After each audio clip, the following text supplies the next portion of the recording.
Alright, everybody. We're back with some more holes, and we are on chapter 31. Alright, and I believe we're going to go from 31. What did I say we were doing this time? 33. Alright, so here we go. Turn this up, make sure we can see me.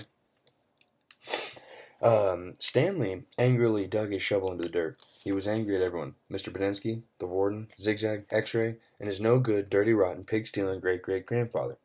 But mostly, he was angry at himself. He knew he never should have let Zero dig part of his hole for him.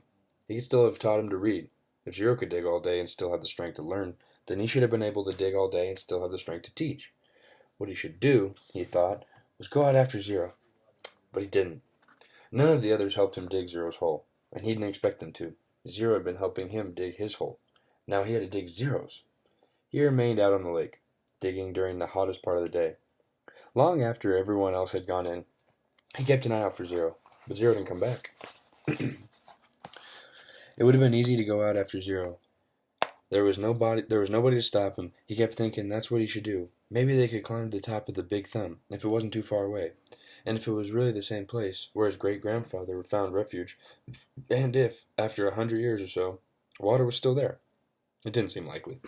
Now an entire lake had gone dry, and even if they did find refuge on Big Thumb, he thought, they'd still have to come back here. Eventually, right? Then they'd both have to face the warden and her rattlesnake fingers. Instead, he came up with a better idea. Although he didn't have it quite all figured out yet, he thought that maybe he could make a deal with the warden. He'd tell her where he really found the gold tube if she wouldn't scratch Zero. He wasn't sure how he'd make this deal without getting himself in deeper trouble. She might just say, tell me where you found it, or I'll scratch you. Plus, it wouldn't mean X-Ray. It would mean X-Ray would get in trouble. So she'd probably scratch him as well. X-Ray would be out to get him for the next 16 months. Again, he dug a shovel into the dirt. By the next morning, Zero still hadn't returned. Stanley saw one of the counselors setting guard by the water spigot outside the shower wall. Mr. Podensky had 2 black eyes and a bandage over his nose. I always knew he was stupid, Stanley heard him say. Stanley was required to dig only one hole the next day. As he dug, he kept a constant watch out for Zero, but never saw him. Once again, he considered going out on the lake to look for him, but he began to realize that it was already too late. His only hope was that Zero had found God's thumb on his own. It wasn't impossible. His great-grandfather had found it. For some reason, his great-grandfather had felt the urge to climb to the top of the mountain. Maybe Zero would feel the same urge. If it was the same mountain, if water was still there, he tried to convince himself it wasn't impossible. There had been a storm just a few days ago. Maybe Big Thumb was actually some kind of natural water tower that caught and stored the rain. It wasn't impossible. That's all Stanley kept saying. He kept digging. He returned to his tent to find the warden, Mr. Sir, and Mr. Podensky all waiting for him. Have you seen Zero? The warden asked. No. No sign of him at all. No. Do you have any idea where he went? No. You know, you're not doing him any favors if you're lying, said Mr. Sir. He can't survive out there for more than a day or two. I don't know where he is. All 3 stared at Stanley as if they were trying to figure out if he was telling the truth. Mr. Podensky's face was so swollen he could barely open his eyes. They were just slits. You sure he has no family? The warden asked Mr. Podensky. He's a ward of the state, Mr. Podensky told her. He was living on the streets when he was arrested.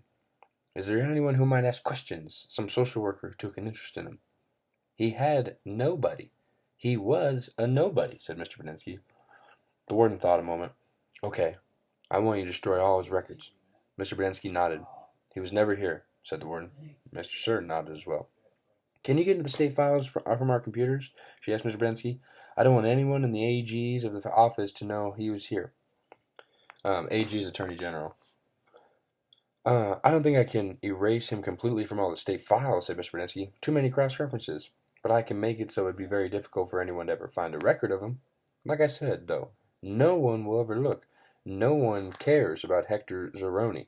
Good, said the warden. Chapter 32. 2 days later, a new kid was assigned to Group D. His name was Brian, but X-Ray called him Twitch, because he was always fidgeting. Twitch was assigned Zero's bed and Zero's crate. Vaccines don't last long at Camp Green Lake. Twitch had been arrested for stealing a car. My bad, I'm sorry. Vacancies don't last long at Camp Green Lake. Twitch had been arrested for stealing a car. He claimed he could break into a car, disconnect the alarm, and hotwire the engine, all in less than a minute.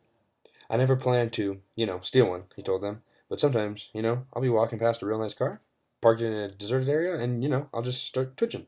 If you think I twitch now, you should see me when I'm around a car. Whew, next thing I know, I'm behind the wheel. Whew. Stanley lay on his scratchy sheets. It occurred to him that his cot no longer smelled bad. He wondered if the smell had gone away, or if he had just gotten used to it. Hey, caveman, said Twitch, do we really have to get up at 4:30? You get used to it, Stanley told him. It's the coolest part of the day. He tried not to think about Zero. It was too late. Either he made it to Big Thumb, or... What worried him the most, however, wasn't it was too late. What worried him the most was what really ate his insides was the fear that it wasn't too late. What if Zero was still alive, desperately crawling across the dirt searching for water? He tried to force the image out of his mind. The next morning, out on the lake, Stanley listened as Mr. Sir told Twitch the requirements for his hole. As wide and deep as your shovel, Twitch fidgeted. His fingers drummed against the wooden shaft of the shovel, and his neck moved from side to side. You won't be twitching so much after digging all day, Mr. Sir told him. You won't have the strength to wiggle. Your pinky. He popped some sunflower seeds in his mouth, deftly spat out the shells. This isn't the Girl Scout camp. The water truck came shortly after sunrise. Stanley got in line behind Magnet and ahead of Twitch. What if it's not too late?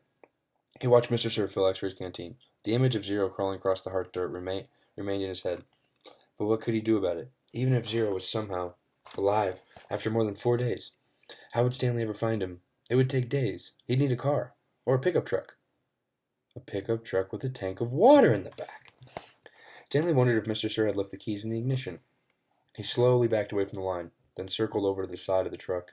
He looked through the window. The keys were there, dangling in the ignition. Stanley felt his fingers start to twitch. He took a deep breath to steady himself and tried to think clearly. He had never driven before. But how hard could it be? This is really crazy, he told himself. Whatever he did, he knew he'd have to do it quickly before Mr. Sir noticed. It's too late, he told himself. Zero couldn't have survived. What if it wasn't too late? He took another deep breath. Think about this, he told himself. But there wasn't time to think. He flung open the door to the truck and climbed in quickly. Hey! Shouted Mr. Sir. He turned the key and stepped on the gas pedal. The entire engine revved. The truck didn't move. He pressed the pedal down to the floor. Then the engine roared, but the truck was motionless. Mr. Sir came running around the side of the truck. The door was still open. Put it in gear! Shouted Twitch. The gear shift was on the floor next to the seat. Stanley pulled the lever back until the arrow pointed to the letter D for drive. The truck lurched forward. Stanley jerked back against the seat and tightly gripped the wheel as the truck accelerated. His foot was pressed to the floor. The truck went faster and faster across the dry lake bed. It bounced over a pile of dirt. Suddenly, Stanley slammed forward, then instantly backward and an airbag exploded in his face. He fell out the open door and onto the ground. He had driven straight into a hole. He lay in the dirt, staring at the truck, which stuck lopsided into the ground. He sighed. He couldn't blame his no-good, dirty, rotten, pig-stealing great-great-grandfather this time. This time, it was his own fault. 100%. He had probably just done the stupidest thing he had ever done in his short and miserable life. He managed to get his feet. He was sore, but didn't think he had broken any bones. He glanced back at Mr. Sir, who remained where he was, staring at Stanley. He ran. His canteen was strapped around his neck. It banged against his chest as he ran, and every time it hit against him, it reminded him that it was empty. Empty. Empty. Boom.